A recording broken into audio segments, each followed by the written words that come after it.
ng ano ng nyog. Ito. Bali tag-ulan ngayon, maganda magtanim ng nyog. So kapag may tinanim may aanihin. So mga commander, tara, let's go. Dito tayo sa pangpang ng ilog kasi nga para yung buhangin ay hindi mag-usos pababa.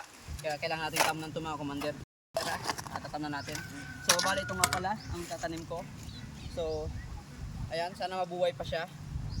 Meron naman siyang ano, ay tingin ko mabubuhay kasi ito, meron siyang ugat na buhay, tapos meron siyang ubod. Ayan, so maganda naman yung area niya, tapos tag-ulan, kaya mas maganda itanim, mas maganda magtanim yan. So tara, let's go. Tatabunan na natin, medyo basa-basa pa siya. Sinasamantala natin ang pagtatanim ng mga tanimin kasi medyo maganda pa naman yan, tumuulan. Pero pagdating na ng tag-init ay alam natin na ito ay makakaano na, tawag yan, makakabulo na siya, makakabuhay. So ayan, tatabunan natin. Sana mabuhay, no? Ayan. So ang ginagawa ko kasi nag-uutay-utay lang ako ng tanim para sana hindi naman pwedeng percent ng pagtatanim, lalo na itong ganitong mga puno na dapat nag-utay-utay lang. Tapos magtatanim pa tayo mamaya ng puno ng saging, no? Tara, ito pa to, dito ito pa, tatanim pa natin to dito. Yan, tatanim pa natin to. Para ano kasi to, para hindi mag-os-os yung lupa dito sa tubig. Ginagawa ko, tinatamnan ko ng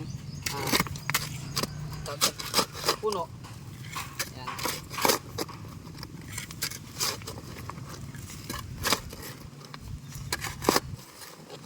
At the same time, mas mabilis, mas madali mag-hukay ngayon kasi nga basa yung buhangin o lupa.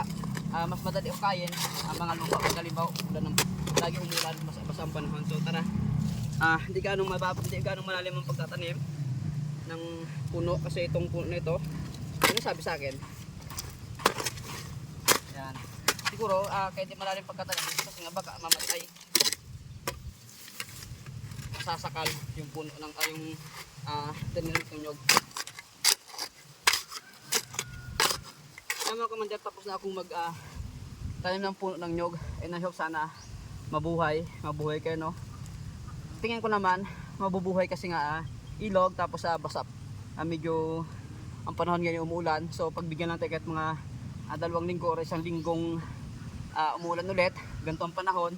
Actually sa madaling araw naman umuulan, kaya ayun, sinasamantala ko yung pagtatanim ng mga puno, ng mga gulay kasi nga umulan. So hanggang dito na lang, at sana mabuhay itong puno ito. So ayun, kapag may tinanim may aanihin.